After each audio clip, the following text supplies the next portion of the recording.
Hello, hello, hello. We're just pulling up all the crits. And I believe Jesse is not showing up today, so we'll see if we can get Misu in here and then we'll get started.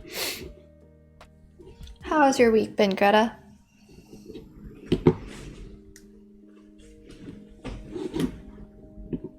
Ooh. Oh my god, okay. Jesse's Mr. Popular. Yeah, no. Mr. Social Butterfly. He's gotta have fun with friends. I totally understand. Okay. Oops. Springtime on the East Coast. Shocker. I thought it would have lasted my week. It's been okay, a little bit busy, so feeling a little sleep deprived, but hopefully I will get a little bit more rest during the weekend. My skin has not been my friend as of late, so I'm very annoyed. I demand for my money back, Curology, all the money I spend on you. Okay, I guess we'll get started with you first. Shoop, shoop. Let me know if the volume is okay. Yeah, no, don't we hate it all? Skin problems. Thank you, thank you. Okay, hopefully I clear up my skin by the time summer rolls around, because if not, the sweat is actually going to make it even worse. Perfect. Okay, let's get started. Let me see what you are working with here. I love that everyone is trying the challenge this month. I'm glad it's somewhat motivating and fun. Hello. The stream already running? Yeah, I mean, I just started like 2 minutes ago, so you're not that late. Nani? Misu? Greta, do you see a black screen or no?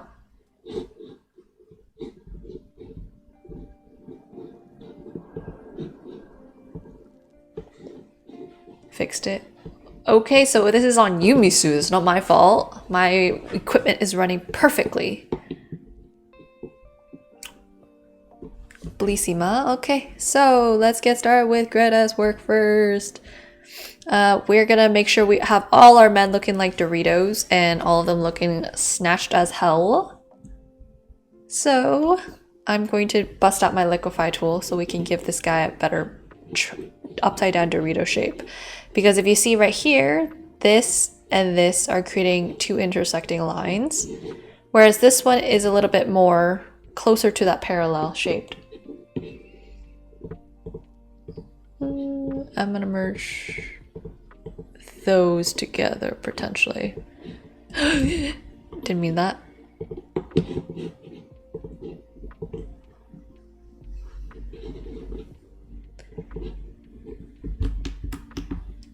Chazu is being a good goose boy.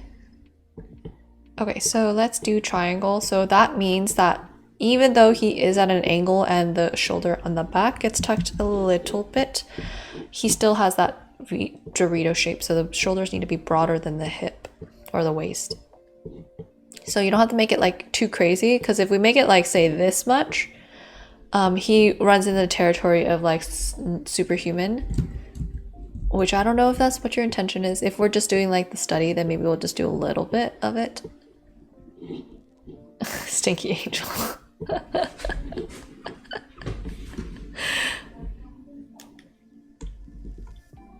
The hell is outside my door? Okay. Not superhuman, exactly. I mean, his body technically kind of superhuman, because to get this physique, God, good God, you have to be exercising and cutting like no one's business. I don't think anyone in their normal day to day, if like you're eating like a normal human, you would get like such a crazy physique like this. So I'll also help you clean up some of those lines a little bit.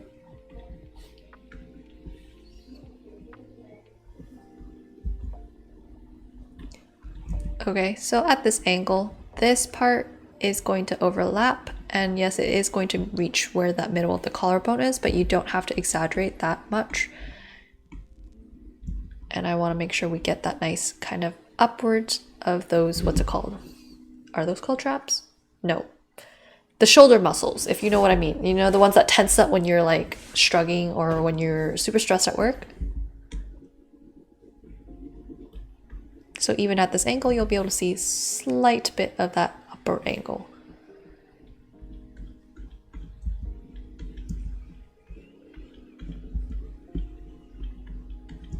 And I want to caution you not to make the biceps too balloon-like or too juicy, because the only time they're going to be juicy is when they're super flexed like this. Other times it's more of a gradual curve, more like a mountain shape like this instead. Athletes are freaks, you are absolutely correct. And the armpit right here, this line that you're seeing, it's the overlap between the arm, the bicep over here, the deltoids, and the pecs. So don't have it too far. Make sure we overlap the pecs a little bit. It's almost like the two muscles are kind of squished together.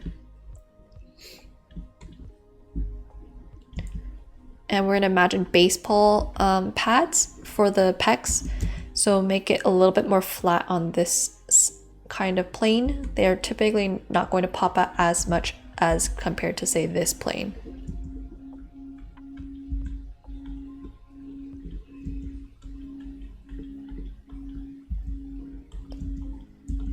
And let's make sure we have those juicy muscles on those hips.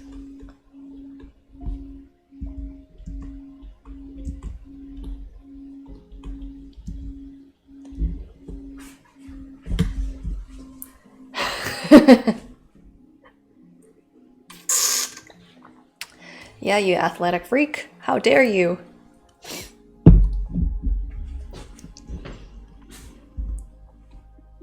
I would also be careful about drawing lines like this, because even though we see it with the shadows and everything, if you draw it as a line, it makes him look skinnier than he actually is. So you want to try to not to draw it instead. If you do want to emphasize it, I would rather use like a shadow or something to create that line.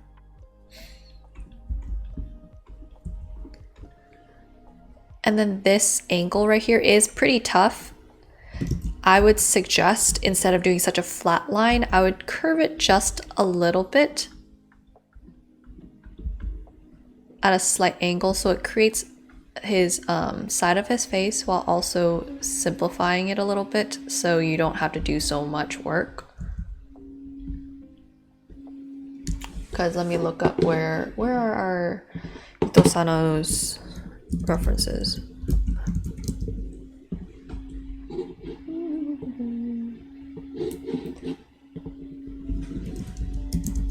Ito-sano.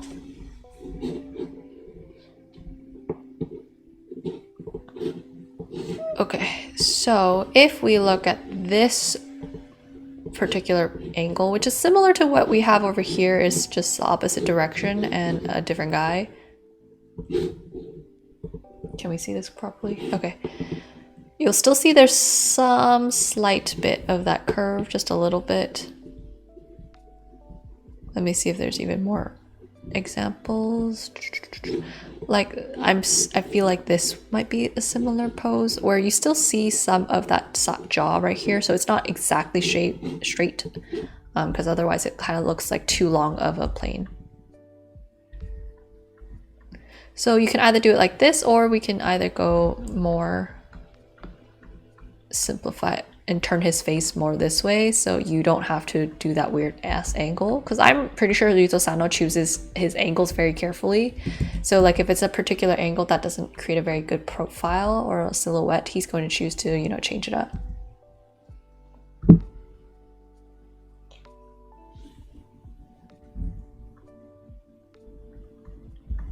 So that's option 2 for you.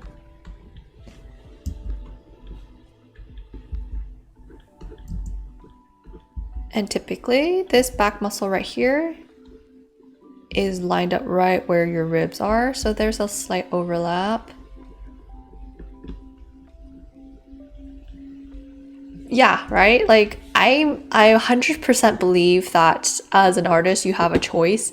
So he's going to choose to not make angles that are like really awkward, like this kind of side angle where you see some of this jaw while also seeing the chin is not a very flattering jawline for most characters, so he's obviously not going to do that pose like this one. He's maybe just going to turn the head more so you get that snatched jawline.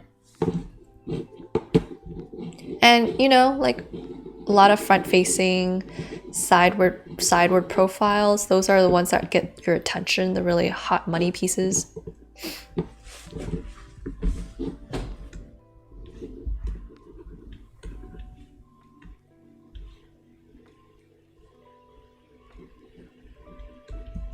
And for the knuckles and like the little tendons, I would suggest you just do the knuckle portion.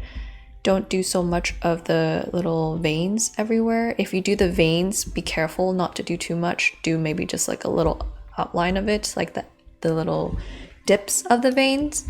Because if you end up doing too much, the hand looks too nuanced and you end up looking super messy.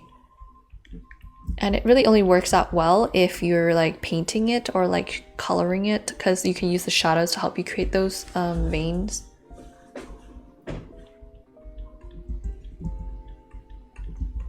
So instead, let's just make those knuckles pop.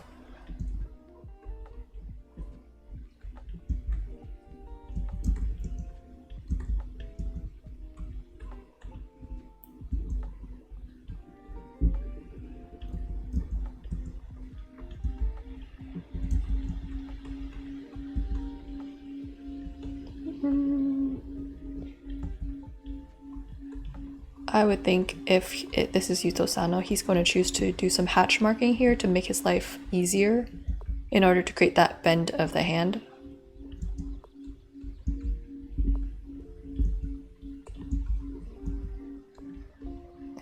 And be careful with this curve right here. So like if you notice how your hand bends, it doesn't really bend like this too much.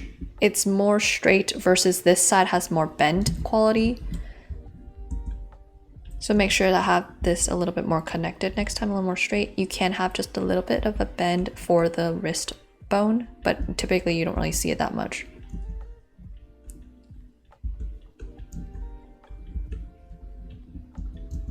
Oops. Especially at this angle. So only things I would do here, rest of it, is to do some hatch marking a little bit more, especially underneath the eye socket right here. Maybe just a little bit in these areas to help make it feel a little bit more interesting. Okay, and then let's take a look. This is looking pretty good. Feels very believable. You could even make the eyelashes even more pointy and spiky.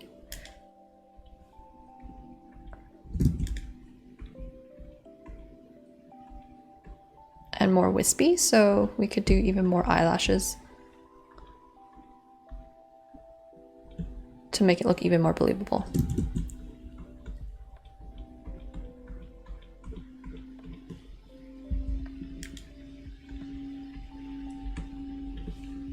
Oh, damn. Okay, my bad, it's the wrong layer. No? Which layer is it?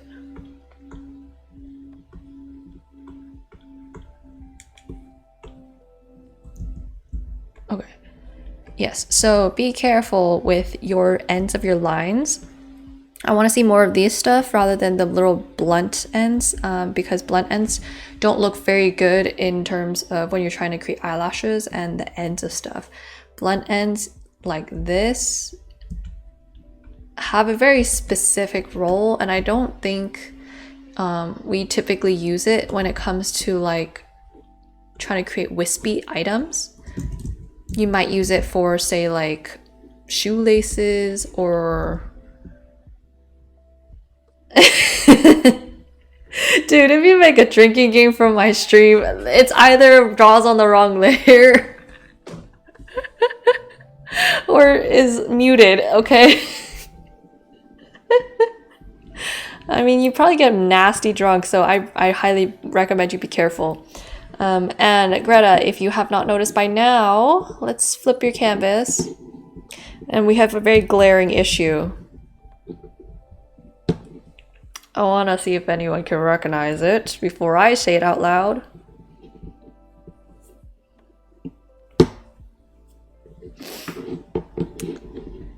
We got a little bit the eye. Yes, you're correct. So the eyebrow right here is a little bit too much protruding to the point where she's looking kind of like the Notre Dame, Humpback of Notre Dame. So once you draw So once you draw it in one side, one angle, Greta, since you are doing digitally, you have the option to flip your canvas. And that's when you can really tell what are your mistakes if it's really driving you crazy. So let's fix it. We're gonna use Liquify to save you some time. Won't save you all the time, but we're gonna tuck it back in because if we look at her eyebrow and her cheek, they're very much lined up. Very rarely do you have the eyebrow poking out that far. If it's poking out that far, it gives a very masculine, very Neanderthal look, which as Homo sapiens in our era, our evolution, we don't have such a strong brow anymore. Unless if you take a look at how, what's his face? Michael C. Hall from Dexter. Okay. Yeah. He has a very strong, Michael C. Hall. He has a very strong brow game right here, and it's giving him a little bit of a Neanderthal look, right? And you can see it pops out just a little bit. Let me see if I can get a profile side view. A Dexter reference. My bad. I was watching the new season with my sister like a while back, but that just reminded me of it. But look at how strong the brow game is. It's popping out past that cheek a little bit. Right, slightly past the cheek, but still kind of close. So that's why when you see like this kind of Neanderthal, like really aggressive look, you feel like uneasy, right? Like he looks a little bit creepy, a little bit too scary, which is why he makes for a very good serial killer compared to his younger version. I don't know, his younger version just doesn't give me serial killer vibes. But anyway, so be careful not to have that popping out too much. But yes, from the side profile, what the hell? Where is that line? Okay, my bad. The side profile, the eyes, Yuto Sano really doesn't do the whole 3D eye too much. He likes to simplify it, make it more his cartoony style and a lot more flat. Let's go back. Go back.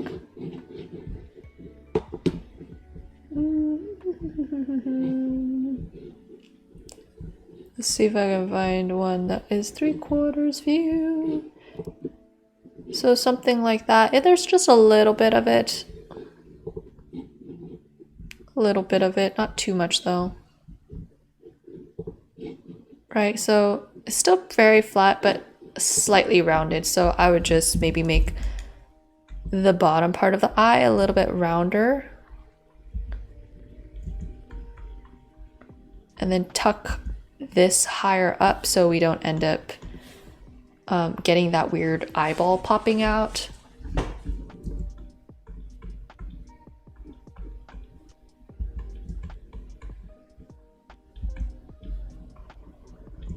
And to make it look just a little more realistic, you could just push the pupils back a little bit more so it looks like it's part of the eye sitting inside and not just, floating on the surface.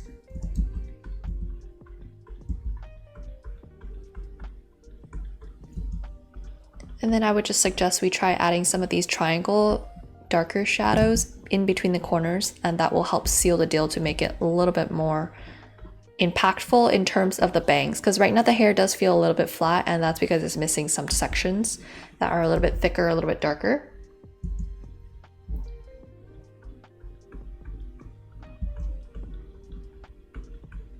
And of course, since her hair is this pale blonde, you wouldn't add any of those screen tones, but instead maybe you could just do a little bit of the cross hatching a little bit here and there for some texture for slash highlight, which is indeed something he does just a little bit with these blonde hairs. 2010s TV, you are so absolutely correct. I'm here to bring back the nostalgia.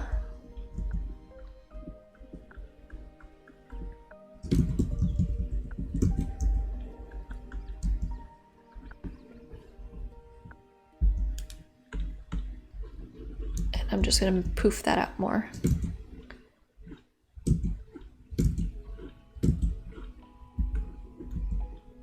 Because it is more of a curved thing. God damn, all these old shows, such a throwback. And I don't want you to forget to do some of those small strands, which if you want a shortcut to do, we can go like this and then we'll add a stroke for it a little bit.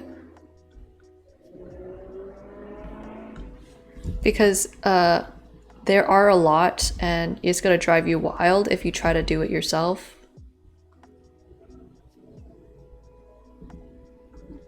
And we can just clean it up afterwards.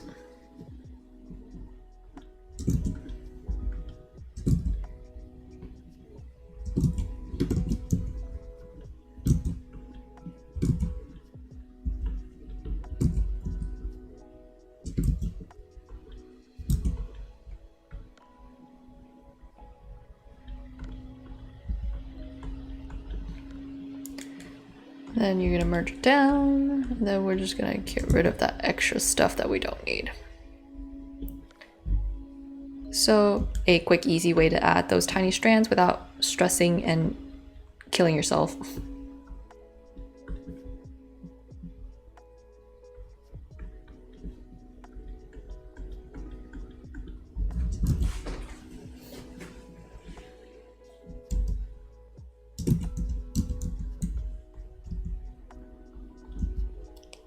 You can make the lips even more juicy-licious because the whole standard for Yuto Sano's characters, it's all big juicy lips. And from this angle, the lip, you don't see this side curving as much. You see this flat shape. If you can imagine it, something like that. Right, and then when you're doing this, you don't want to draw this line right here or else it kind of closes it off and it makes it look like you're turned more than it actually is. So let's flip back to our original and let's take a look at your last one, and then we'll maybe add some screen tones to make everything look even more complete. Let's see. Flip. I think this one looks pretty solid. Like, it's looking really good, Greta. Like, I'm liking the eyes too. Maybe you can even do something crazy with the eyes some more.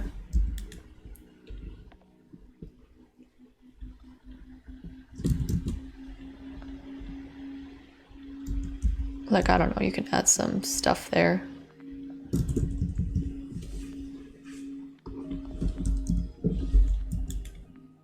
Boop. Ah, okay. I'm trying to add, like, I don't know, some texture to the eye so it kind of even looks cooler.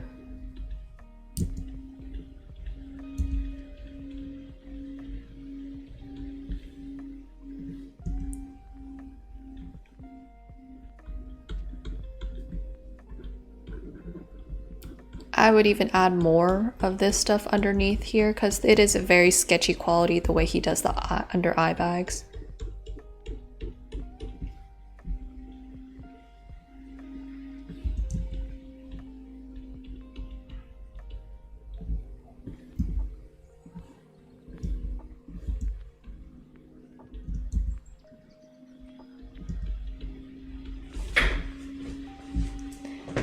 Well, obviously, you can totally tell just based on the types of characters he creates. It's mostly the hot young men, hot young women. Of course, there are the occasional, you know, old guy, occasional creepy monsters, but the majority of like the main characters are, you know, attractive, which I can't blame him because we all love to draw like, you know, pretty people and like aesthetically pleasing things. So it's like to each their own. So there are some artists who only draw like the super normie kind of really non-aesthetically conventionally pretty stuff, and then there are some artists who only draw conventionally pretty stuff. So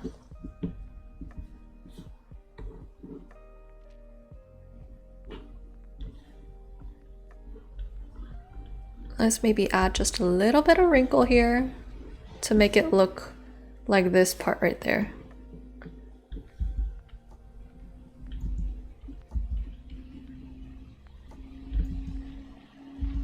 can you blame him though, Greta? Like, we're guilty of loving the art style, so.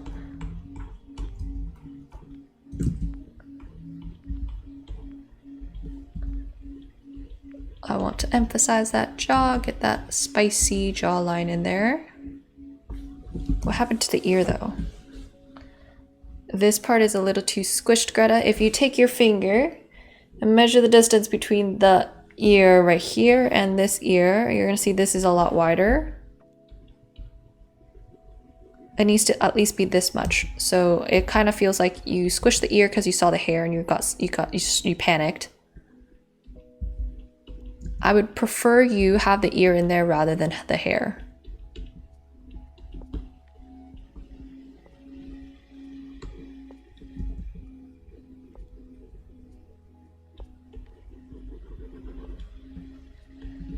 And then let me just help you fill this in. You want to be careful, especially if he is kind of shrugging his shoulder up.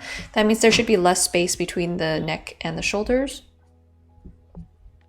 So in order to capture that, we're going to bring up his shirt just a tad bit.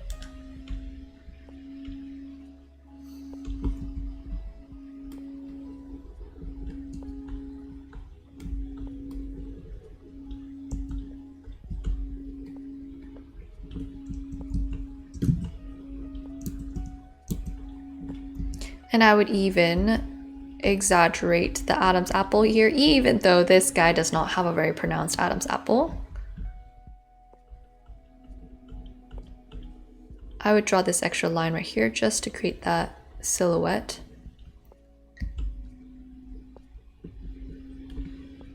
And then I'm going to shrink the eyebrows down just a little bit because, again, we don't want crazy Dexter style looking eyebrows.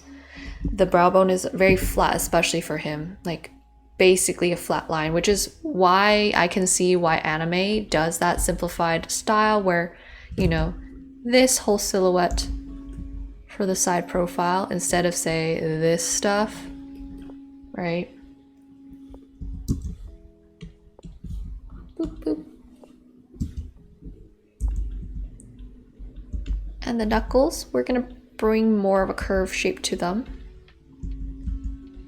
And for male hands, we're going to make sure that you draw them a little bit thicker for the fingers, Greta. I know his hands are relatively delicate looking, but if we want to make it look masculine enough, or like, you know, it needs to have some thickness to it, can't be too skinny.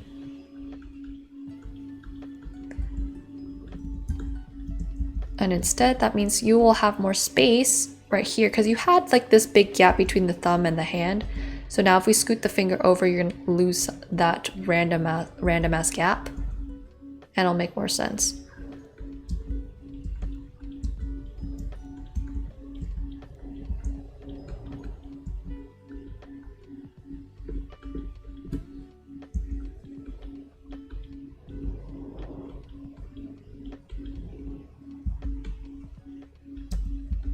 Same goes for the fingers. We're gonna make sure his fingers are relatively broad, so a little more boxy instead of that round tapered shape that I taught you in the hand video. So see how I'm choosing to do more flat shapes right here? We're gonna do more flat shapes, more rounded edges. Instead of doing tapered stuff like this, we're gonna do broader shapes like this. That's how you're going to create the difference between your male and your female hands. So much meat. Yes, yes, I can totally see that. So if you are struggling to create the hand, what I would highly suggest you to do is we're going to first create the wrist. So figure out where to put the wrist first that you're seeing, and then we're going to try to draw this palm area first that you're seeing. So try to simplify it to this weird house shape. Use your straight lines like this to help you visualize it better if you need it to. Something like that, right? Then once you've got that done, what I would do is mark out where all the knuckles should hit. So we're gonna take a look. can I draw somewhat of a continuous curve between all these knuckles? Sort of. I'm going to line up this one and line up this one. So when we're drawing this, we're going to line up as best as we can. That means even the one that I drew here, we're going to adjust it a little bit more. Then using this, we're going to line up the edges, create those edges, and we're going to start creating your gaps.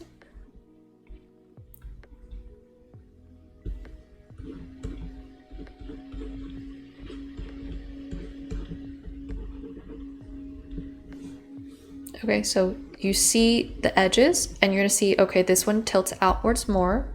So I'm gonna tilt more, this one tilts less. And you can use sort of these empty spaces or like these lines that you have in order as like a reference in order to draw the hand. And so it doesn't feel as daunting as say, I'm gonna draw a hand straight on because I have to. That takes time, and if you're just not ready for it, just don't feel pressured to do it. Otherwise your hand will end up looking worse than it should.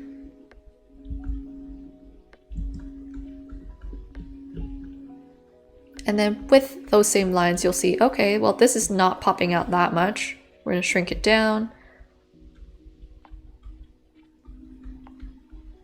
There's not that much of a gap between these two fingers. And this right here is a very almost straight line. So there's less of that curve that you would think. Okay. And following from there, you can then build out your thumb, which is make sure we have this joint right here. And you'll see relatively straight plane, not much of a, like a little dip.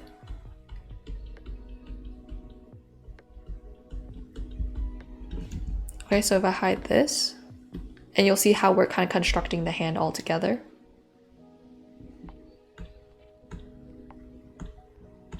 Okay, so let's do some adjustments according to the things that I just mentioned. So I'm gonna scoot things over.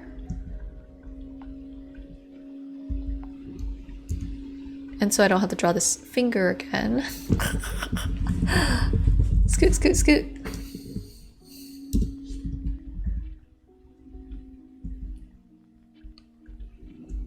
Same for this guy, we're gonna scoot, scoot, scoot, scoot.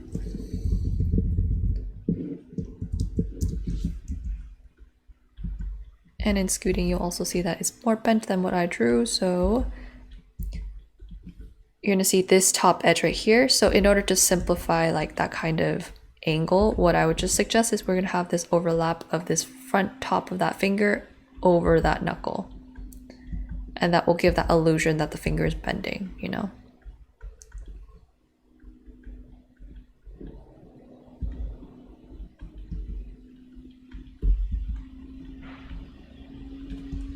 My music stopped. Ah.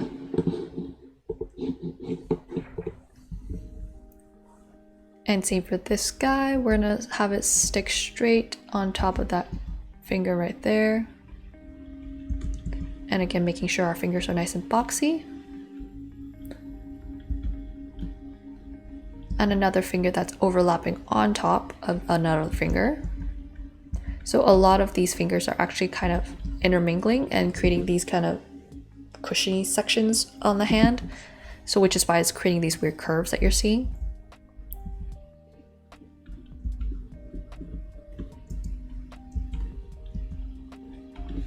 Okay, so hide that. And you see your hand a little bit more structured, a little more overlapping happening.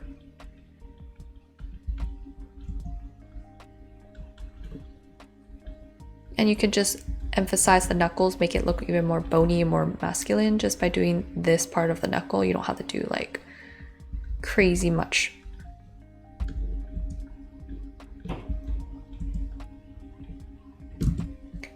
This tendon right here though, you definitely gotta get because it's so prominent right here.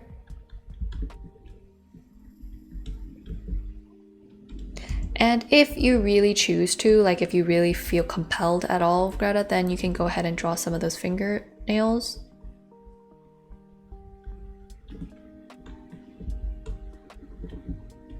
I would just caution not to draw the bottom too much.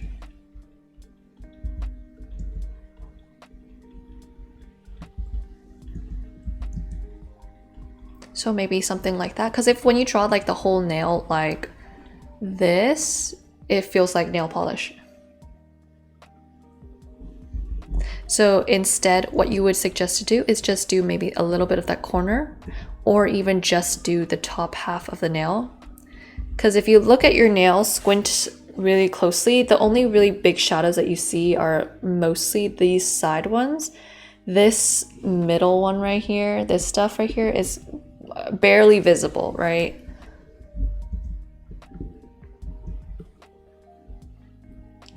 So whenever I see nails that look like this, it's giving like nail polish kind of vibe for me, at least. Like something like that.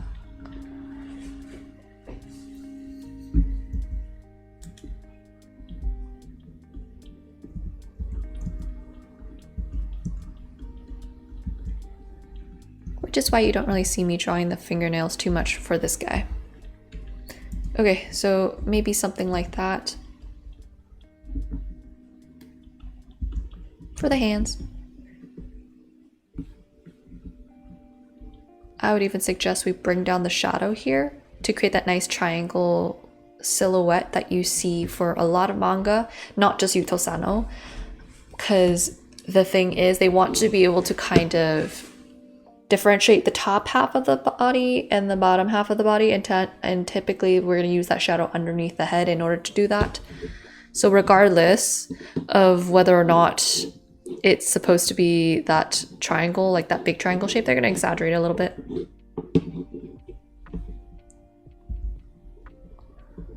So I'm also going to exaggerate it a little bit.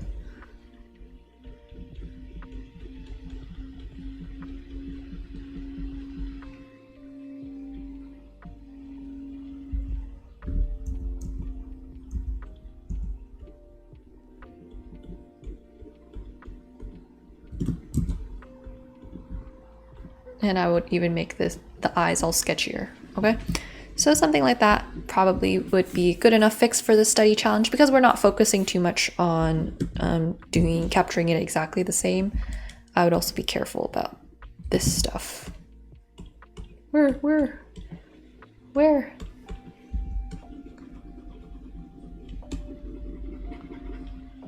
So this stuff right here, be careful not to do too much for the lines. Only lines I would suggest you do is like maybe this middle one right here, and even then give it some gaps, because you see how it's not a continuous line for this ab, and this is not a very defined line. It's a very subtle shadow. So the only lines you would really get is this middle line right here.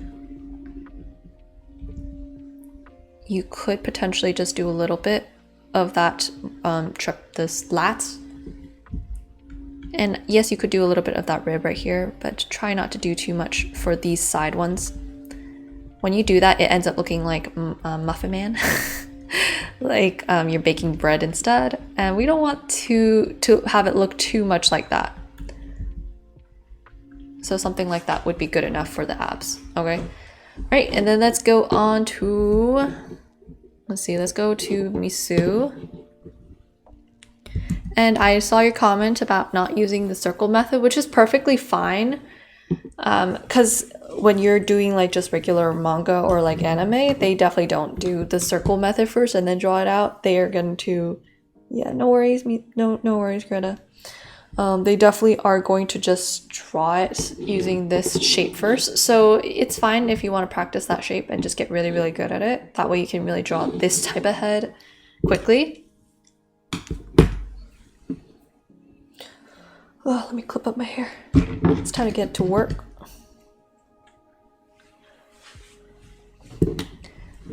Now, even with this stylized type of head, there are some things we want to pay attention to and make sure it still follows the rules of like normal anatomy. So I'm gonna expand this space a little bit so I can work. I don't know why you keep your canvas so small, Misu. It's very dangerous for you to have drawings all the way to the edge. It makes it very hard for you to see what you're doing.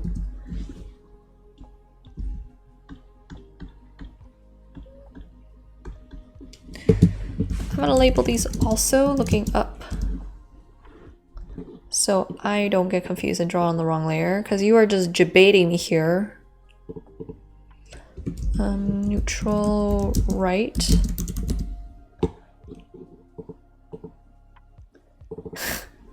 Neutral middle. My god. I don't know, what should I call her? Long Lashes McGee? Okay.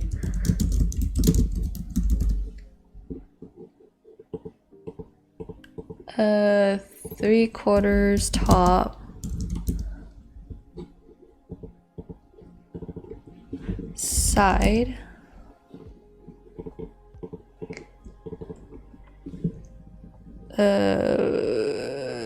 I don't know, three-quarters middle. And then this one is looking up, but three-quarters.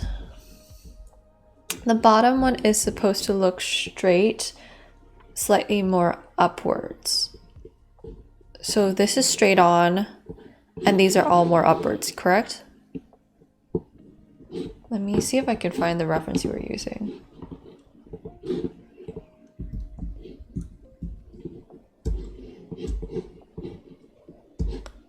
Okay, so we were doing like something like this. And then we had more straight looking, like right here, right? Am I correct? Okay.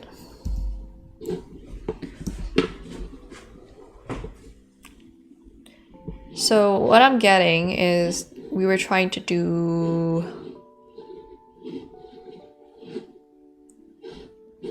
I'm not quite sure what this is. And so this looks like this would be in between here. These feel very similar together. So maybe when you're studying, try to do more distinct poses or like distinct turning heads. It'll be easier for you to kind of track. Once you get really good at those distinct poses, then you can start doing those in-between poses. Okay, let me start with this one, make it easier for you. Side.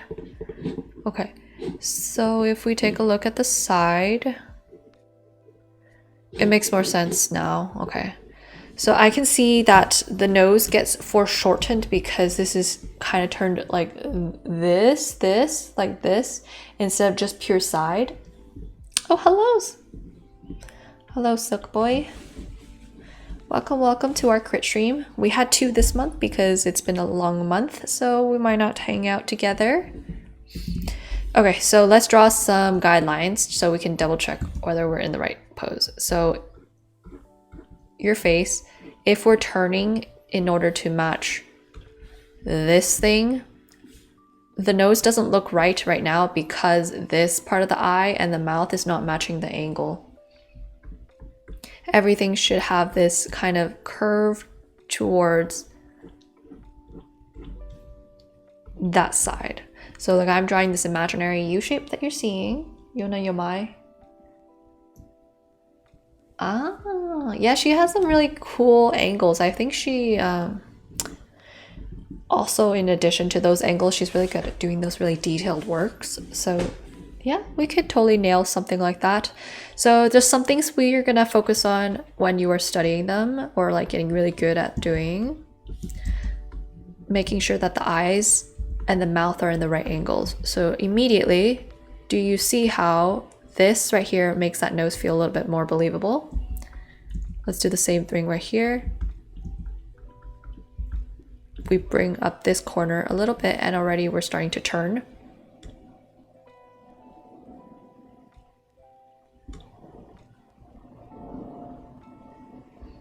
Would we need to change the position? For this stylized pose, do you see how we get this kind of triangle underside right here? So I need this to happen because we are looking at our head this way. Even stylized, we still need some sort of semblance of an under chin, the double chin area here, in order for it to look like we're turning our head. So either we can bring down the chin like this, Or you can bring up the jaw a little bit like this. I would just be careful not to do too much, or else they're gonna start looking a little bit chonky, which is not the vibe. So I'll keep that skinny chin, but we're just going to bring up the jaw this way in order to create that imaginary triangle right here. Okay. And I feel like when you're turning the ear, this is a very stylized way to draw the ear, because if we're being real honest, that ear should be hitting a little bit higher up, because it would hit, you know, right along there. So what this artist is doing right here, they're very much exaggerating it. Do you see that it's still lining up like this way? So I do want to bring up your ear just a tad bit so we get more of that. And we'll make it slightly bigger. Boop. Yeah, so the artist, I'm pretty sure they're just, you know, it's very quickly doing the ears. They're not paying attention too much to it, but you can do, you do see kind of how it's a little bit kind of wonky here, just a little bit. Oops. Wrong color. Ha ha ha ha ha. Oh my god. Okay, wrong color. My bad. I'm trying to make sure that we get this part of the eye more of that clam shape like this in order to get that upward angle.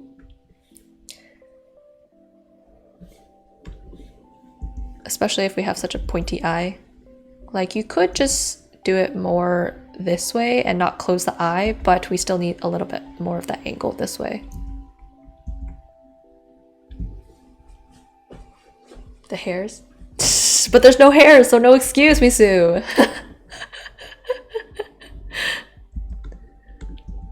So even if you don't do the insides of the ears, like, okay, so if you're studying this, I will say we can get away with not drawing the insides of the ears, right? You can just do a very simple ear like this, and I will accept it. Like, you don't have to do more than that. But you have to at least have the ear in the right proportion and the right position, okay? And then because we are turned upwards, you're gonna get a little bit of an overlap. Just a slight overlap, okay? And I won't make that neck too long. I'd be careful about that.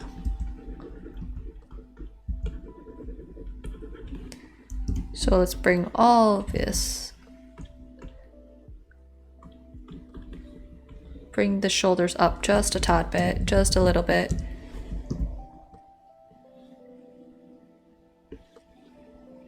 Okay, so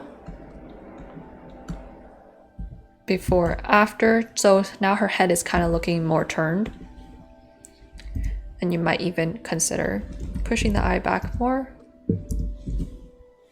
in order to really get that 3/4 look.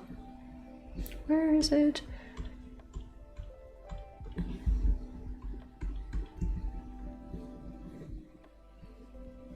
Okay, let's move on to the next one. As we're turning the head, we're gonna imagine.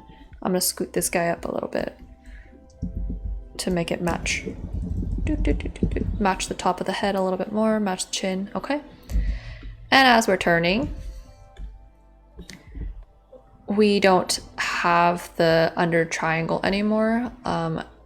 Technically, when you're turning like this, you would see just a little bit of it, but stylistic wise, they're gonna choose to omit it. So we'll also do that. And bring the head down a little bit to match it. Placing the pupils. So let's bring this guy out. Let me delete that. Let's think about where the eyes would be. So if we're gonna put like a circle or like a sphere inside the eye, this part of the eye is going to create that shape right there, right? So then when we're putting the color of the eye or the iris, we're going to create that kind of shape, and typically you would put the pupil somewhere right about there. So if I'm adding the pupil here,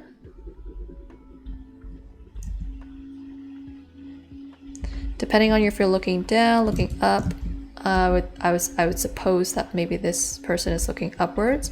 You might put the pupil somewhere right there. Same for here. If we can imagine the whole eye, I would typically just imagine we connect it down, right? And you're gonna choose which direction this person is looking at. If it's looking this way, pupil repeat right there. If we're looking this way, we don't go past this inner corner right here that we've drawn.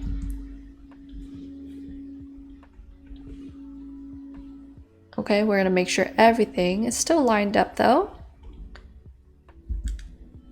See our imaginary curve, our imaginary curve. So the ear doesn't quite hit that curve properly. Boop. Not the right layer. Okay.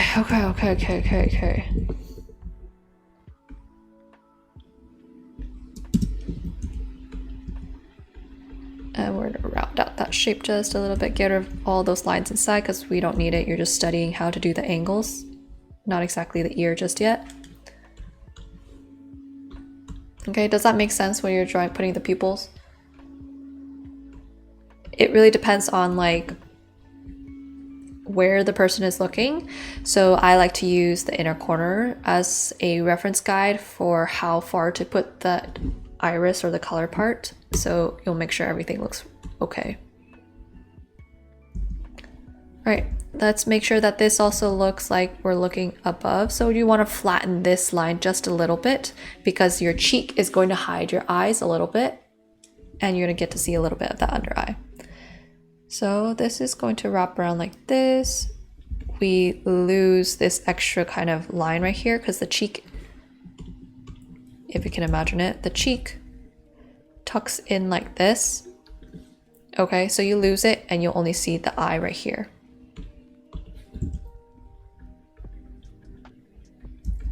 So for stylistic purposes, yeah, no, it's fine. Like, cause sometimes when you hear, you're like, oh, it makes so much sense. But when you actually put it into practice, it's like your brain turns off, right? So it comes down to like just doing it more and then learning from what I tell you or like the mistakes that you're hearing from me, the feedbacks, and try to just put a little bit into it each time you draw. Like you're probably not going to get every single thing that I tell you right now in like the first session at all. Because that's just not how brains work. Like, I swear when I'm learning, I tell myself one thing, but it takes me at least like 5 times to remember it. So don't feel guilty about it. And then let's fix that mouth. We bring down this part of the mouth.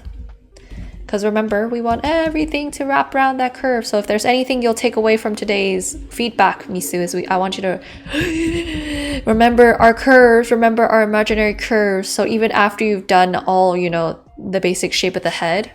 So like this whole head shape. Give yourself some of those curves, because even when I'm drawing, I use these curves to just make sure, double check that I am, you know, following all the right angles, all proportions. And the curves will also help make sure that whatever shape that you just drew looks somewhat correct. Because we ain't like masters yet, so we don't instinctively have the feeling in our hand to know, okay, I'm going to draw this exactly in this exact position because this is exactly where it belongs. I've drawn it 1,000 times, 1,000,000 times, so I know this by heart. Which is not true for most people when they're starting out to draw. Like, you would not know, okay, if you're a newbie drawer, like artist, you would not know, okay, the nose overlaps at this particular angle. The eye gets tucked behind that nose at this particular angle. The mouth has to turn as we're going in this particular angle, right? You would not know. This is a very kind of a learned feeling that you get as an artist over time. So don't feel bad that we don't get it from day one.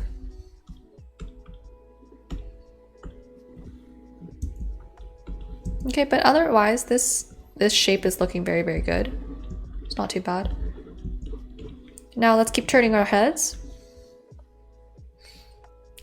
Again, you have a deafening situation here with that mouth. Where is that one? That one is top, this one. We want to make sure the mouth points down more, especially on that left side, or like the side that's turning away from us. So the mouth again is like a very clam shape. So curves, more curves. Love to hear those words.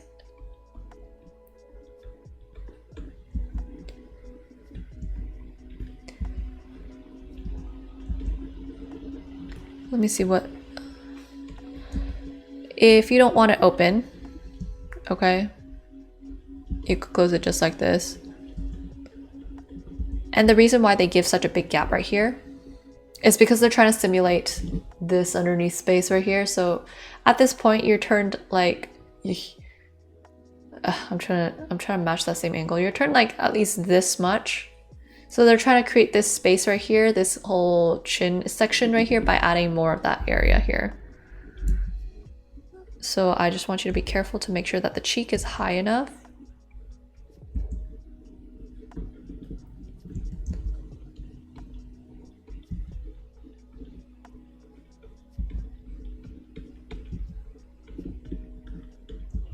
And we won't make the chin as pointy because we are, you know, turning more and more towards that center section.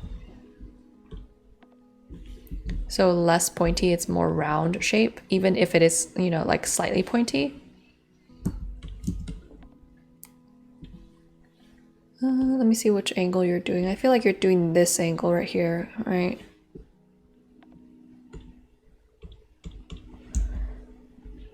So you'll see that this cheek right here matches right at the bottom here. And again, we have our curve, imaginary curve. The one below that, this one? Yeah, okay.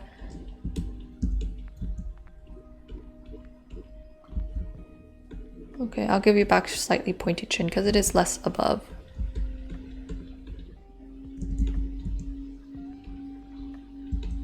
But still, bring down your mouth. Your mouth is fatal mistake.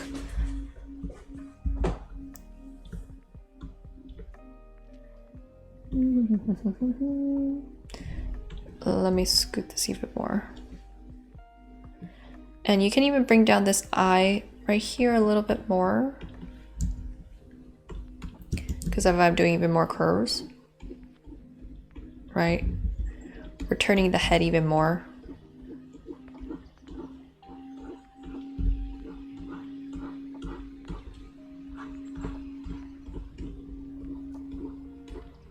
So those are the curves that we are trying to get.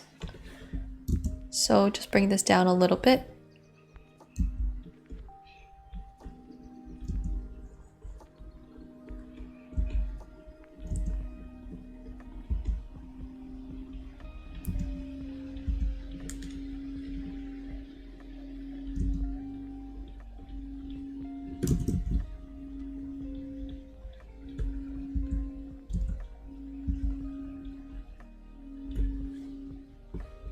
I think the nose is okay. Maybe just move the nostril a little bit higher up, like this far, to make it look like you're seeing it from the underside. And then let me just erase those lines. We don't want to do the lines in the ears right now. You're gonna stress out too much.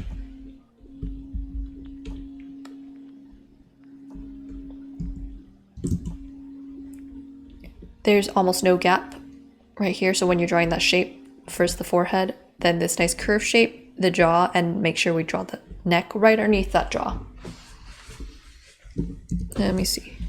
And then this one is this one, correct?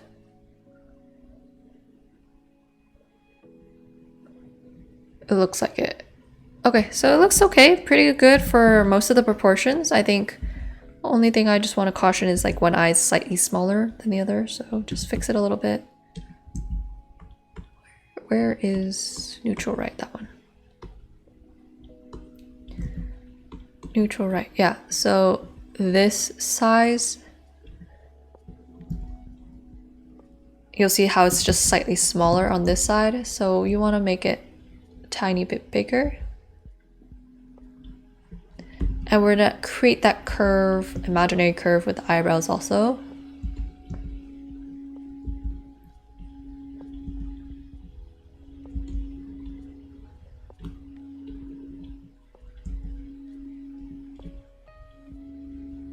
Make sure we have this kind of line right here because we're trying to create that illusion of the bottom edge of your ears.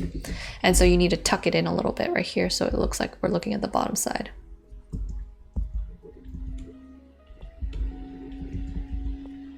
But it looks good so far. I don't think there's anything to critique about that. That position is looking pretty good.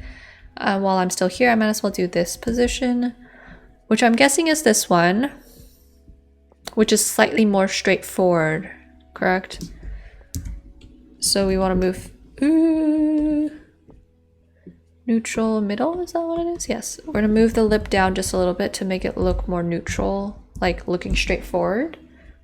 So we get that contrast between this one where you're looking up a little bit, where the mouth and everything shifts up, versus the middle where everything is more straightforward.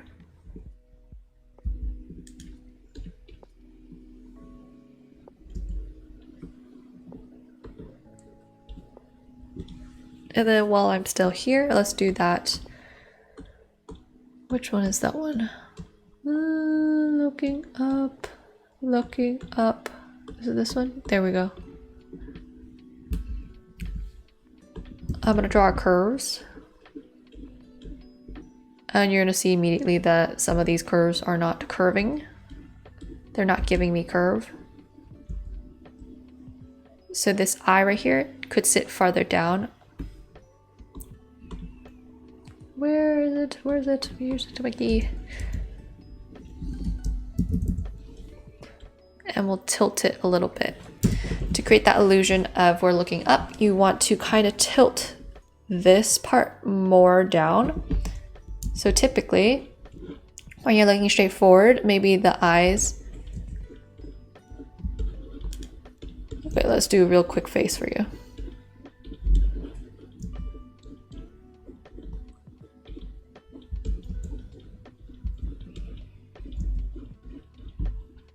Okay, it's not a very not a very clean looking face, but whatever.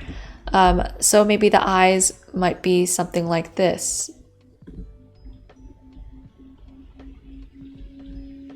Right? Relatively flat, nothing to do, nothing special there. But as we look up,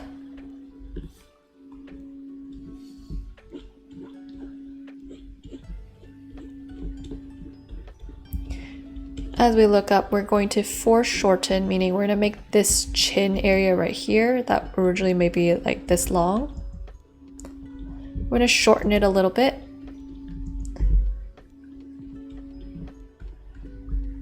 And you're also going to create slight curves, slight diagonals with the eyes slightly diagonal in order for it to create that illusion that we're looking up instead. And then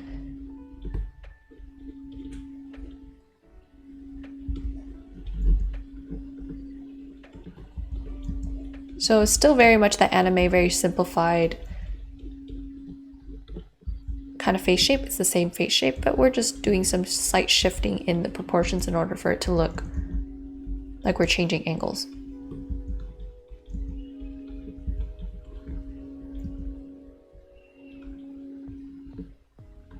Okay. Yes, I hope the curves haunt you in your dreams. At least that way you will remember it the next time you are drawing. Oh my god, am I in the right layer? No, I'm not. Ha ha ha ha. I drew this on the wrong layer. Okay, my bad. My bad. Let me move this shit.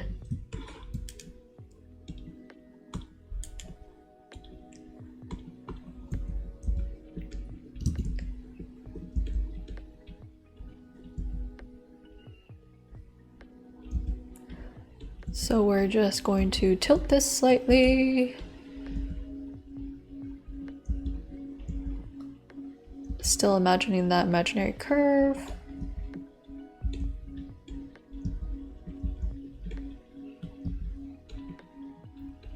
And you definitely want to make sure the ears are somewhat symmetrical, or else it's going to look like the face is turning, especially with like these simplified types of faces, the anime faces. So something like that, right?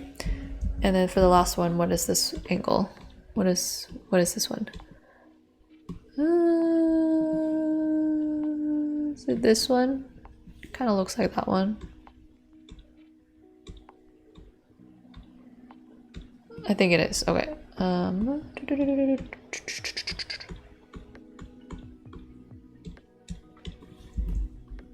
So for the eye, you need to do more curves. I know the eye is supposed to be angular, but in this particular angle, all angles are foregone. No bueno, we lose them all. So this needs to have a very defined curve. This can be a little bit more angular just because we are kind of looking this way, and so it kind of hides away some of the stuff down here.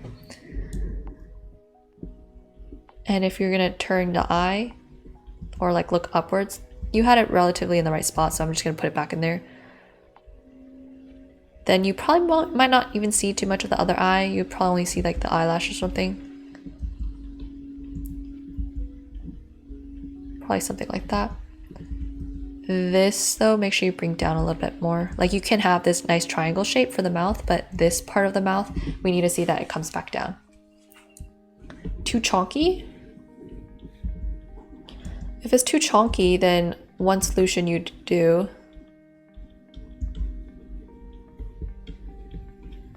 is maybe move the ear.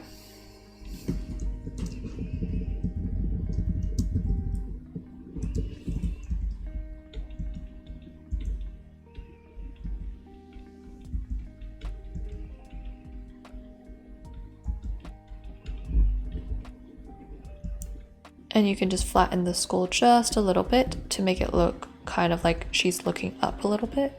Because your head is not perfectly...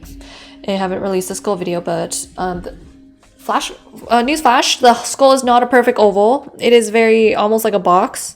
So the sides are flatter. This side in the back is longer, more bumpy, and it's going to stick out a little bit more versus this part where it's more flat too. So if you are drawing a skull, you actually might want to consider using a box instead of, say, using like your sphere as like a base.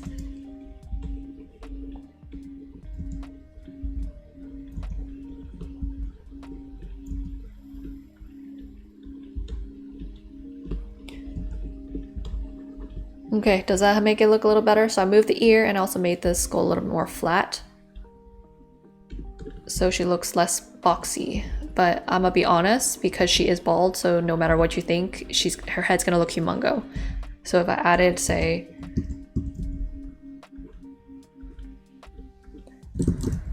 some Animu hair, okay?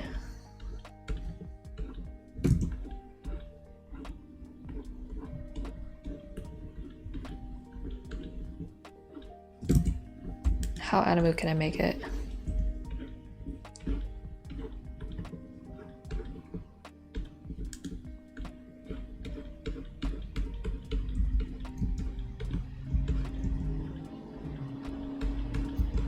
Okay, try to quickly draw some Animu hair.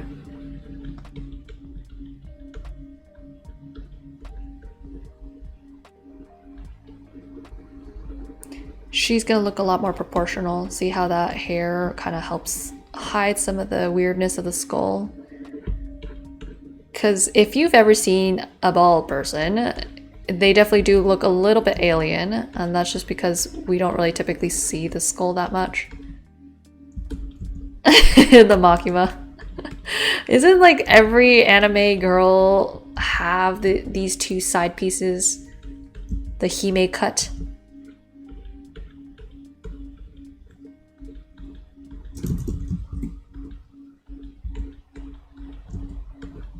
Okay, I'm giving, I don't know, ponytail.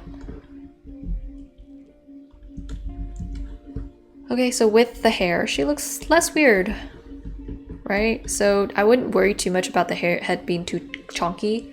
You would rather have it a little bigger than you think you would need it instead of having it too tiny. See the difference? And if before you ask me how do we draw the hair in this particular angle, I already know.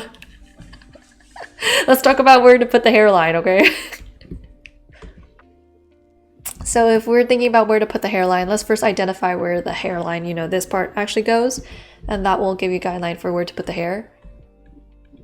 So you want to make sure that we're starting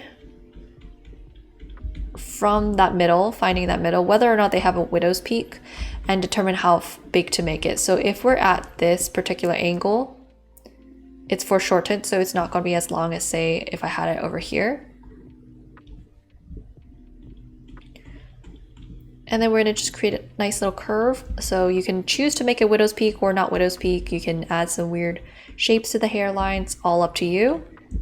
But the general idea is we're going to create a curve matching that same distance from the eyebrow all the way down to the ears where you have the sideburns. And typically the sideburns are going to end right about where that nose is. Yes, you will, but I mean, if you want to start with, keep doing the faces for now, or you can start doing some hairs. It's up to you.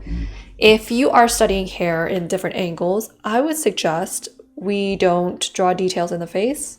So maybe what you could do, if you're drawing like angled faces, right? You could draw like the head shape first, like you were doing, and then just leave everything else blank. You don't even worry about the cheek or anything. Just make sure you put in like the ears and stuff. And then you can use that kind of as a reference to figure out where to draw the hair, how to draw the hair, etc., etc. And then for regular hair, okay, back to my point. For regular hair, if it's like hair that's a bang like this, then you would just draw it like normal, right? Draw like normal. This one overlaps the eyebrows, overlaps. Make it come out just a little bit. Follow the shape of the head. Hide that back of the head. Okay, so that might be like a normal haircut versus, say,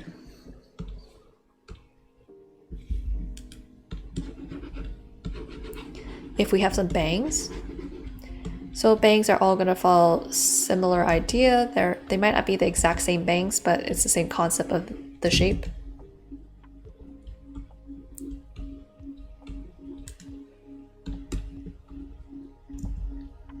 Start from that middle, choose what type of bang you want. Maybe you're gonna do these types of bangs. Front view is relatively easy. You know how to do it, right? I don't need to tell you how to do it anymore. It's just those curves, those banana shapes. But from here, we're going to have to imagine it more in those banana shapes. So they're gonna overlap, overlap, and make sure we have it pop out just a little bit because the bangs, we want nice poofy bangs instead of flat bangs that are oily. So it really depends if you have those blunt bangs. If you have blunt bangs like this, we're gonna follow that curve again. Right, the same curve, and you just pop it out just a little bit. And we'll add maybe some triangles here and there in order for it to look believable. And then finish up the rest of the hair, so something like this.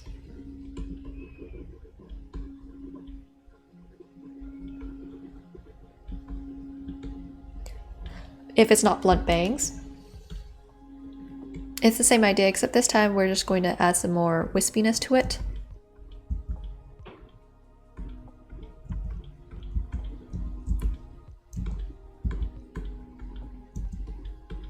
Right, but the still same curves, same curvy shapes,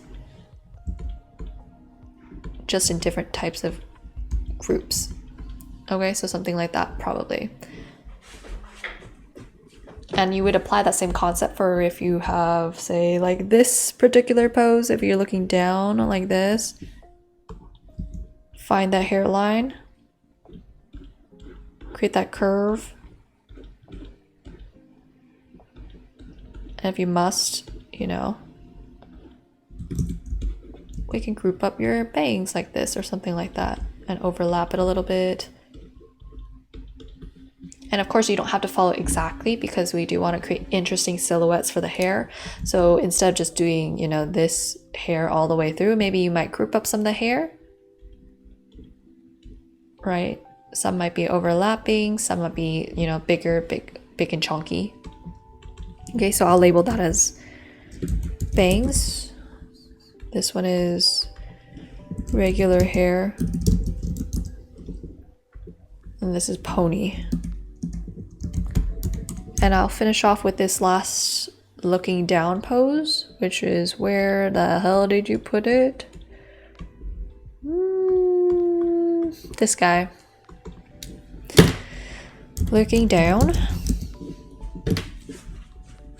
And let me see which one you were referencing.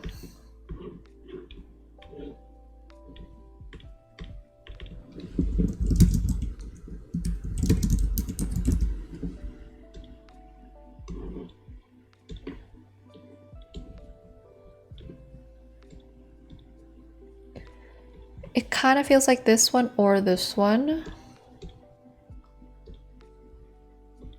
Not on the reference sheet? Well, if it's not on the reference sheet, still good opportunity for us to talk about those curves some more. Oh, okay. So you can choose to either have him looking like this, where he's slightly turned downwards, but his face is facing more towards us, or we could have him turned even more this way where he's looking more downwards, right? So your two options are this and this, because you're in between those two angles right now. If you want to try something, if you want to keep this nice silhouette, I would suggest we keep it like this, and then we're going to scoot the eyes and everything around, okay? Now I won't change it that much, but we're gonna try to get this curve in there.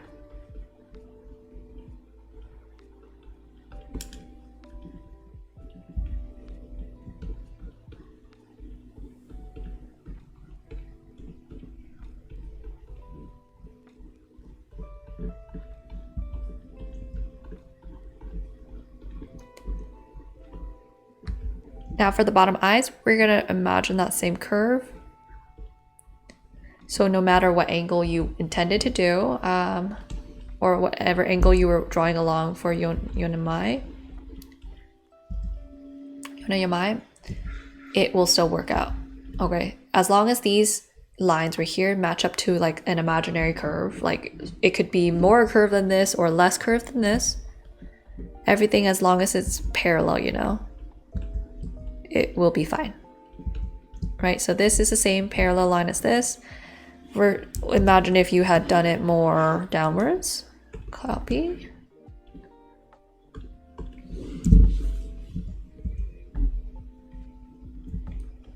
If you had done it more curved. Okay, let's see it.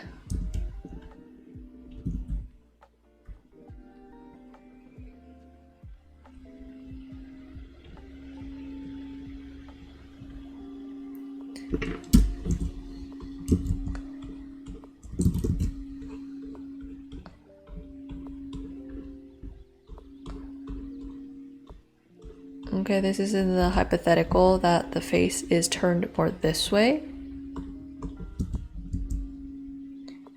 That means we're going to make sure the inner corners hit here.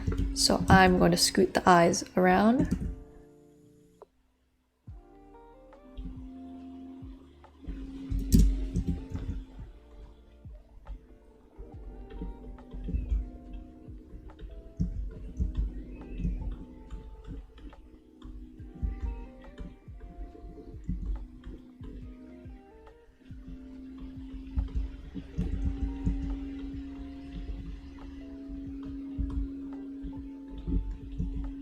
And we'll also move that ear up just a tad bit. And you get yourself a slightly different angle. It's like slightly more downturned.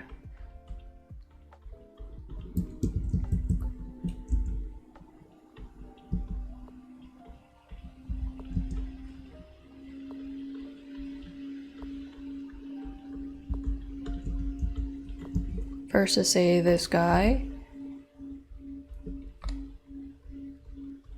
might be looking at us, you know, slightly this way.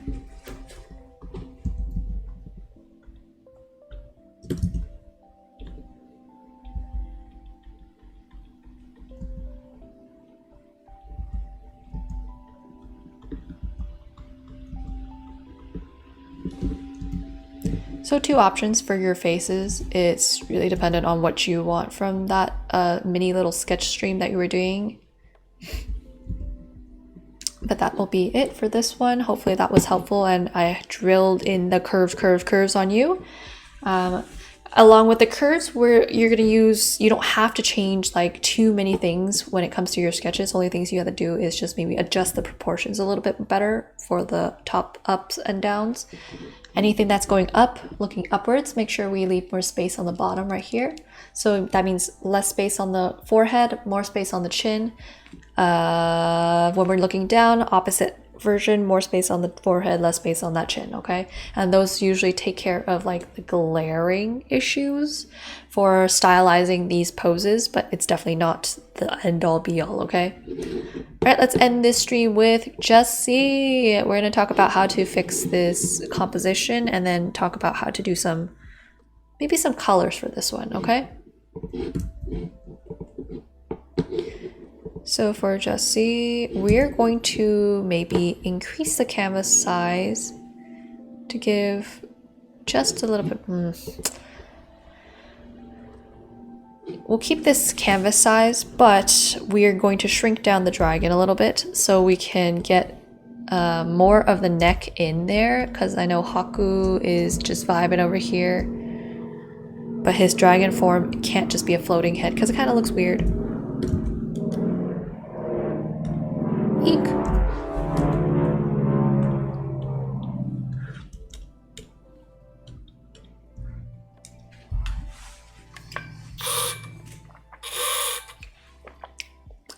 Quick water break. And I will separate Haku and his dragon form so it'll be easier for us to edit.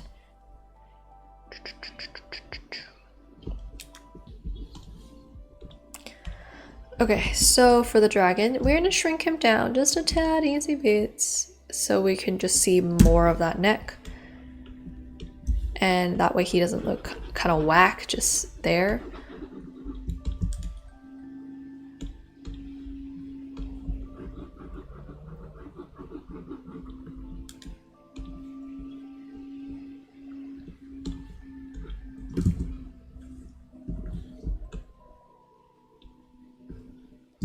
And I'll also scoot him down just a tad bit because I do want that nice overlap that we had before. But what we need to do is we kind of have to get more of those,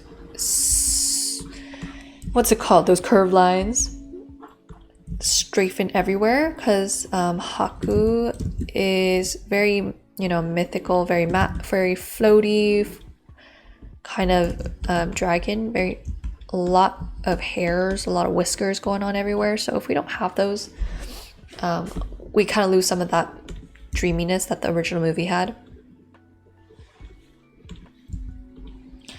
I need to look up his design real quick. Let's do that. Spirited Away, Haku dragon form. Image. Okay, so take a look. Long, lots of S shapes, right? And we just don't have enough of those S shapes right now.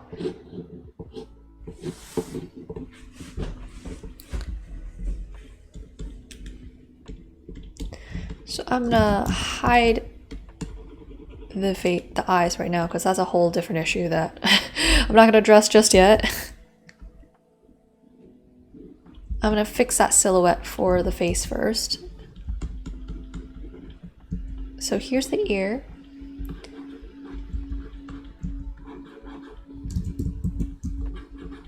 Okay, I'm gonna hide the dragon. I feel like I might do better if I just map out where I want his face. I would totally suggest you try to do some curves like what I'm doing here in order to kind of figure out where to put his face and his body.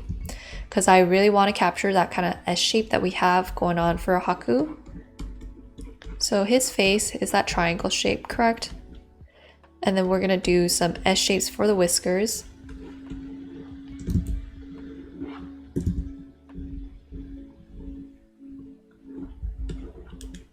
To try to kind of fill up the space so it doesn't look so empty.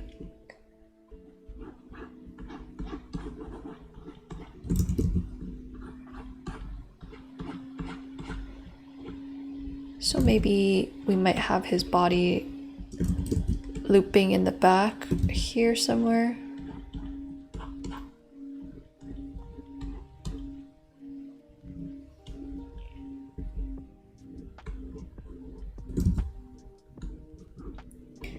Okay, just doing some really rough drafts because I want to make sure that we have a good, compelling, movement throughout the piece.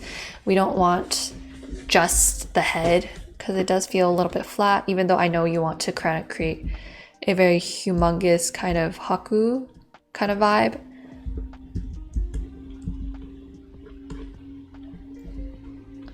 So the ears right there, maybe the hair. And let's finish putting his other whisker. So his whisker, one whisker right there.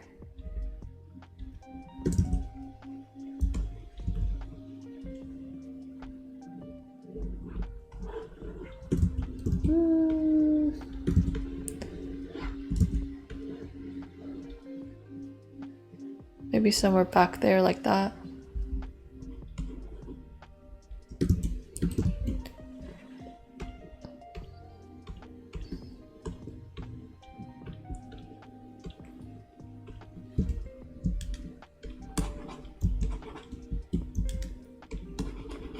Okay, and then I'm just gonna put down like a base for Haku. So we can kind of get into the nitty-gritty of how to make him look like he's kind of recessing into the background. Eek.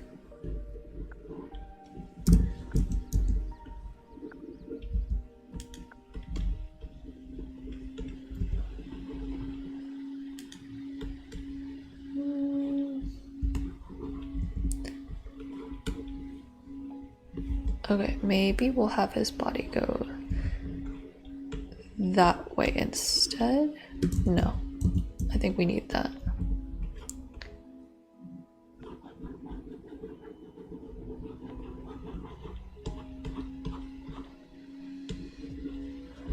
Okay, so we need something like that. And then what we'll do is to push everything back here.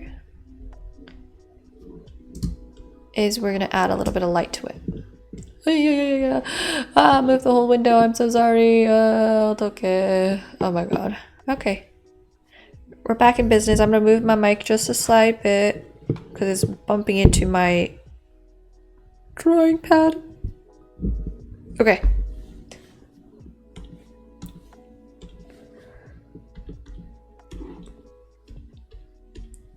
So I'm just gonna lighten it up a little bit, and since you wanted warmer light, I will make it more of that pinky color.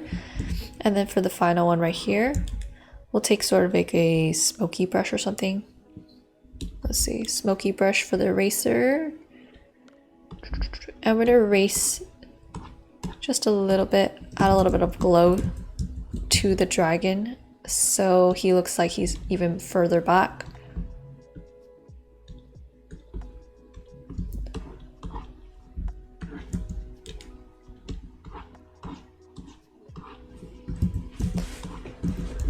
Same for over here, we'll add just a tad bit of that glow to help push him back a little bit so he doesn't, sit so front forward.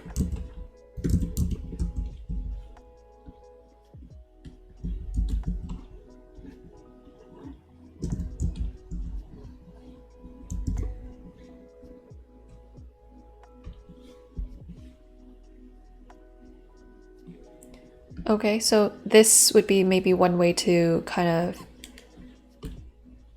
make everything feel a little bit more filled out. You could potentially maybe change his body a little bit, kind of have some more of that light come back. So his body could potentially be more this way. Maybe more this way, turning this way. Like that instead.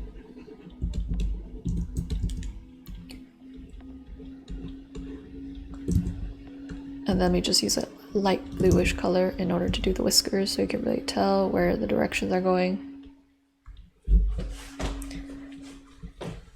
Okay, and then to really create contrast, because right now everything is very much the same value, we're gonna start darkening some things up. So I'm gonna darken up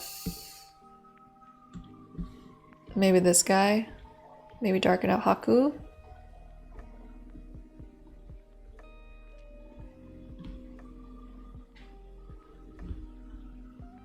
His hair could be so much darker, and then I will lighten up his skin itself just a tad bit.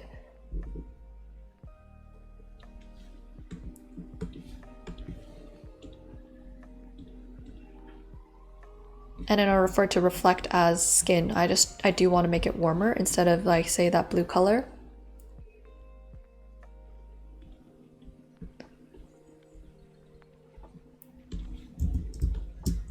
And then right here, we're gonna use more of that pinkish color.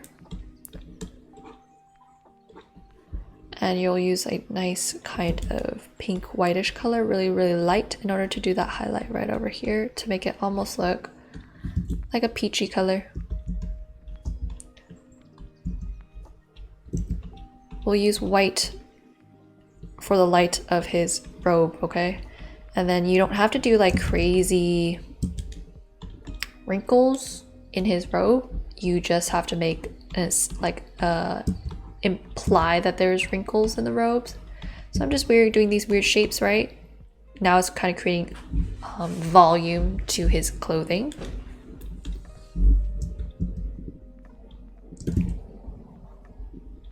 Let me smooth that out for you. And instead of using, say, such a light color for the light over here, because I know I darkened up everything, so it's gonna look out of place. We're gonna choose that same skin color right here. We'll go up, make it a little bit warmer, and then we're just gonna keep the same saturation, but we're gonna lighten it up just a tad bit. You don't wanna do too much. And voila, the perfect type of lightness, because this is not like a direct light source, this is more of a bounce light. So if you do want to warm it, make it even brighter just a little bit, go up even more warm and just add a little bit of lightness. And don't do too much because we have to be careful, okay?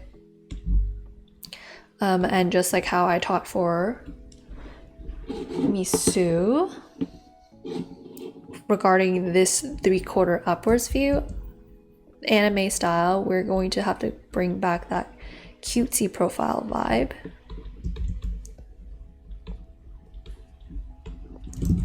Let me hide your lips. I'm gonna use green color so you can see all the curves that we're needing.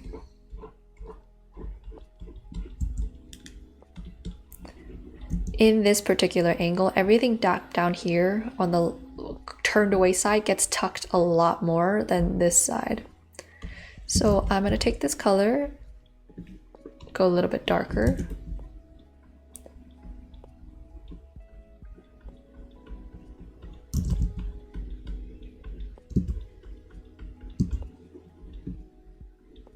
And I'm gonna start tucking things away.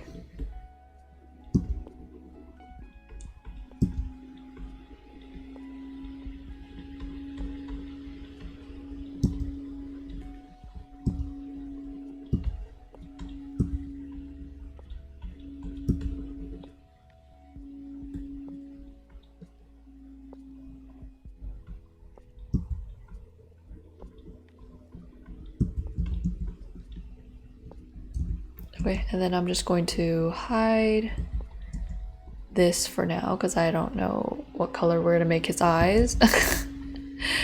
You might change the color of the eyes. I don't know. But I just want to make sure that we have it in the right spot.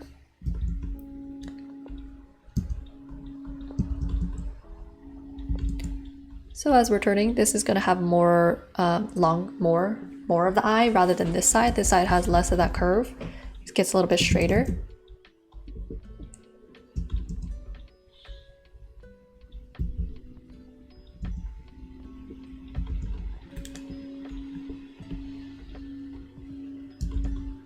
And then I'm also darkening up the eyeball because everything is darker, so you don't want it to be blaring white.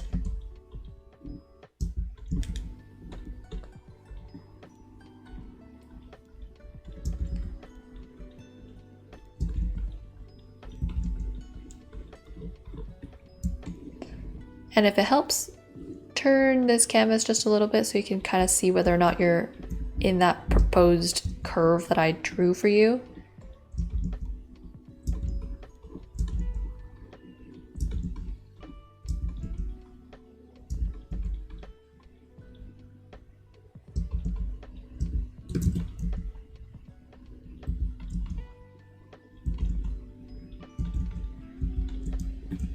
And looking back at our curve, make sure this matches. So we'll do the same for this mouth.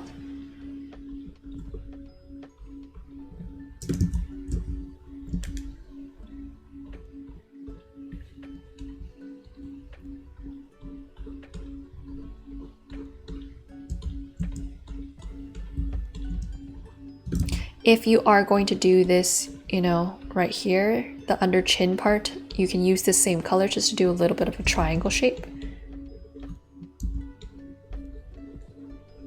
And then I'm just gonna shrink his neck because he is an adolescent. He's not like a full-grown male, so his neck shouldn't be that thick.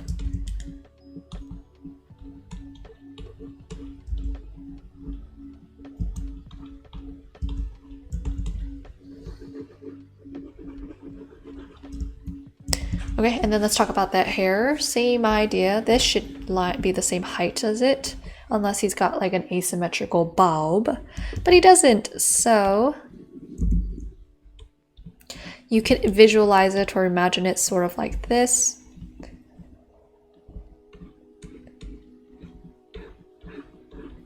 That curve right there, that nice, if you can imagine a paper on top of that head. So if you're not ever sure about it, you can take a piece of paper and just kind of curve it in the angle that you need it to be. And you'll see you need to chop up this whole chunk of the hair. Oh my god, I'm on the wrong layer. My bad, my bad, my bad, my bad. This whole chunk of the hair.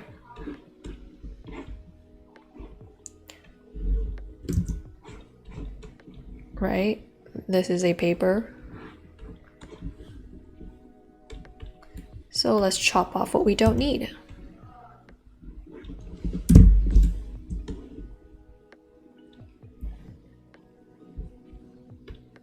And now after we've gotten just basic paper anatomy, let's do it in actual hair terms, because hair is a 3D object on your head. It's going to respond to the way your skull is lying flat. So if you were to turn your head this way, the hair is going to lie flat against that head. Same for here. It's going to lie flat against that face. And so we're going to give it some hair movement this way.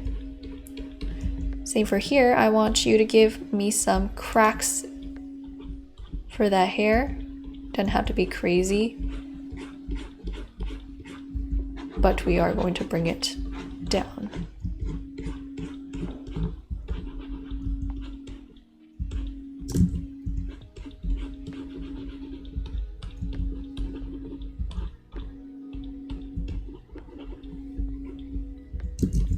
Same for the bangs, they respond.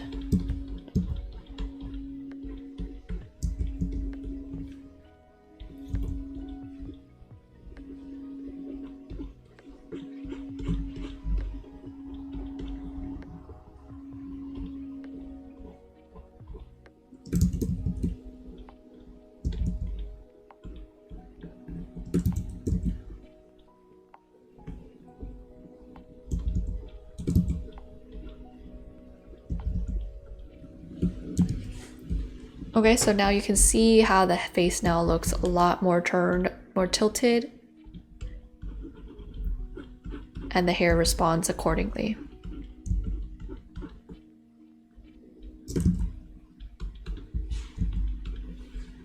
Okay, the last things I would just mention is for the dragon eyes. If you take a look at the original design, I remember seeing interviews and they said they used the face or the head of a dog and the body of like a dragon, snake slash fish, which is what we get for Haku. So the eyes are placed more towards that middle section than they are to the sides, right? They sit high up on the top. So if we're to place the eyes, they probably sit somewhere here and not over here, like how you would imagine your typical dragon. And then you would have your dog nose.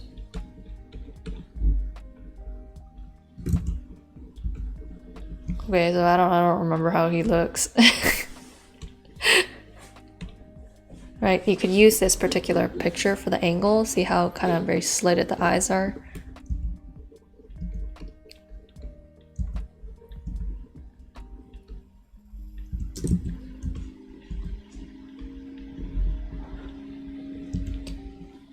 And then any light that you want to put on the dragon.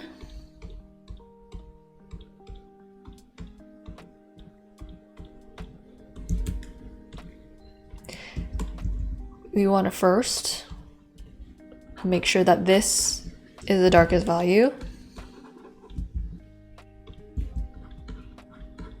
Right, because that's the hair. So everything along that should be nice and dark so you can just differentiate between the... You can differentiate between the dragon itself and his hair. And I'm gonna try to match it so it looks like this color so we can get sort of like a callback between the similarities of the two. So like even if you're not, say, a Studio Ghibli fan, you could kind of tell like, oh, this is supposed to be the same person, you know?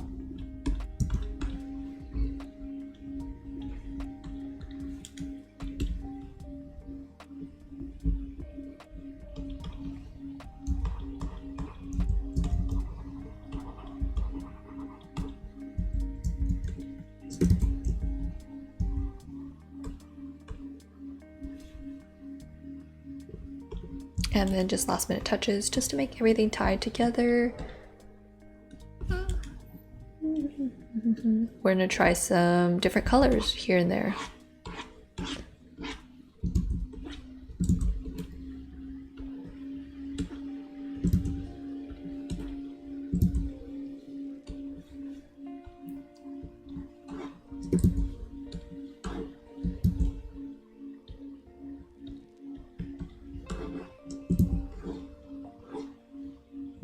Okay, so I'm just kind of playing around with the colors, trying to see what might work, what doesn't work.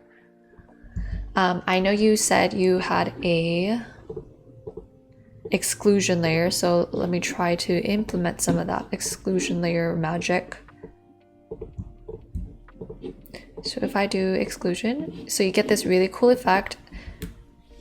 And let's play around with, say, the curves and the levels.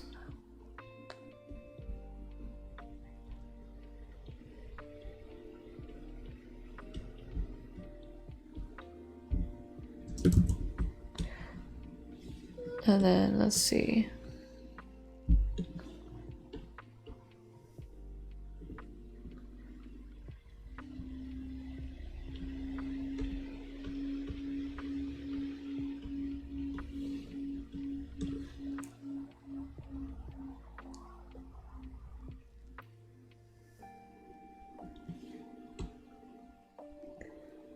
So potentially maybe you could use some of the colors like this. And we'll just erase some away. Maybe. Who knows? But I think exclusion in this particular case, oops, unless it's like this pure white on that purple, it turns like this greenish color, and I'm not sure you like that color. You could just keep going. Ooh, this is cool. You can lower the saturation a little bit, make it a little bit less dark. You could also do something like this, right? And then just play around. Do some, I don't know.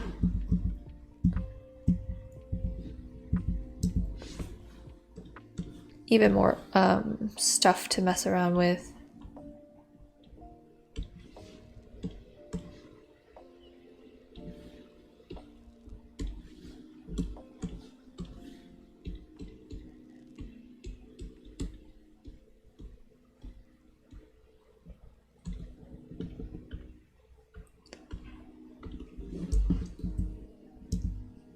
Right, like you could totally do some kind of weird colors like this and just erase away stuff that you don't want. It's up to you. So there's a lot of different ways to play around with that exclusion layer that you created. You could also just choose a different layer style depending on what colors you see it happening. It's all up to you, but I think this could be a cool color scheme, potentially if you wanted. You could do something more along here, like two distinct colors, this being purple and this being, I don't know, turquoise, pink, any color that's complementary to that purple. So I wouldn't use pure yellow orange color. You might just use up yellow, but also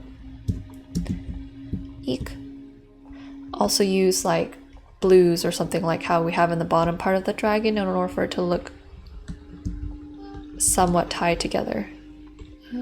Soft light? Or let me get rid of this release clipping layer.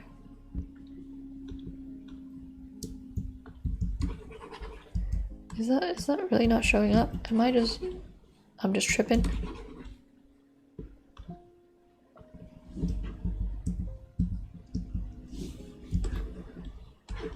Okay, let's try to make that yellow.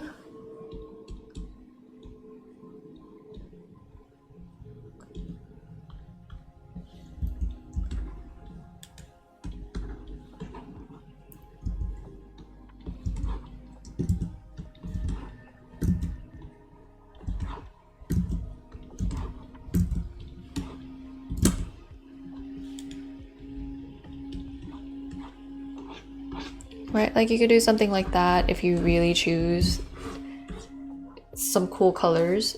Just be careful not to make it so muddy like this. I just think this might be a little too muddy, a little too dark.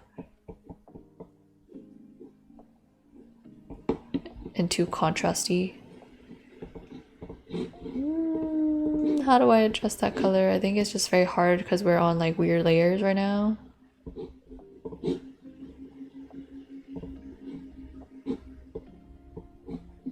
Oops.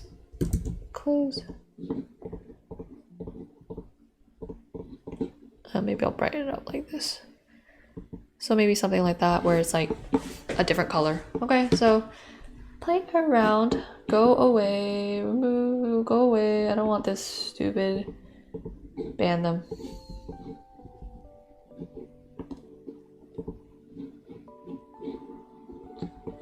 Let me mod them. Time out. They could go away. Okay, so that's it for today's stream. Hopefully that was helpful. I will be adding all these into a folder and sharing it with you guys a little bit later, and I'll also finish editing up that skull video. I recorded like a bunch of different skull examples, like different ways you can draw the skull, but I didn't necessarily go into the details about like what a skull entails, because I feel like that's more of a anatomy 101 class rather than a drawing class.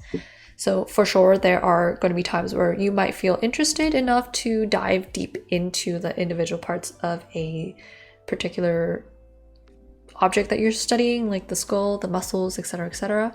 But I don't want to bore everyone with it. Not everyone really cares about the details, so we'll just keep it like that, okay? So I hope you guys have a great weekend. I will see you next month. And you're here, Jesse. Hello, hello. Just showing you different options for the colors. You will absolutely go bazonkers.